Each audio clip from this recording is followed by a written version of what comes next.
Atong sayron ang dugang pang mga balita sa Mindanao. Makauban nato si James Paulo Yap live sa Cagayan de Oro City. James?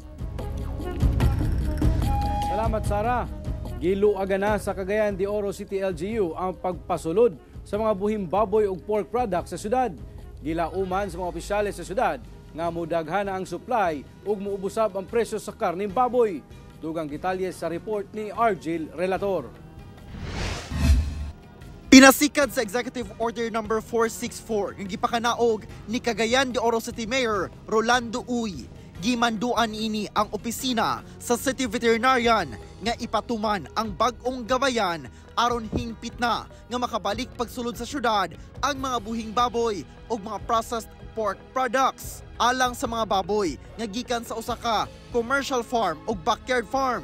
Kinahanglan lang sundon ang rekisitos sama sa Veterinary Certificate, Certificate of Free Status of ASF, gikan sa Place of Origin, o Certificate of Acceptance, gikan sa City Veterinary Office sa syudad. Ang tanang backyard nga baboy nga mosulod sa Cagayan de Oro City, ipahapit nato sa atong mambuaya ASF test for double checking. Magkandakta dito og rapid test.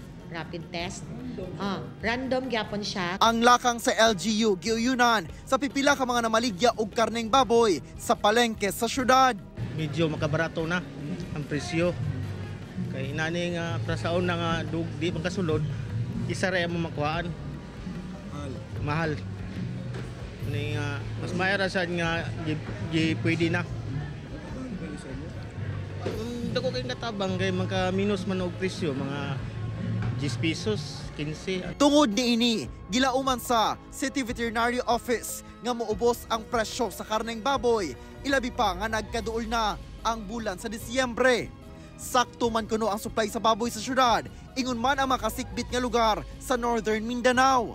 Apan mas maayo kuno nga manobra inay magkulang. Kumuta daghan na ang supply, of course, mubo na pod ang presyo.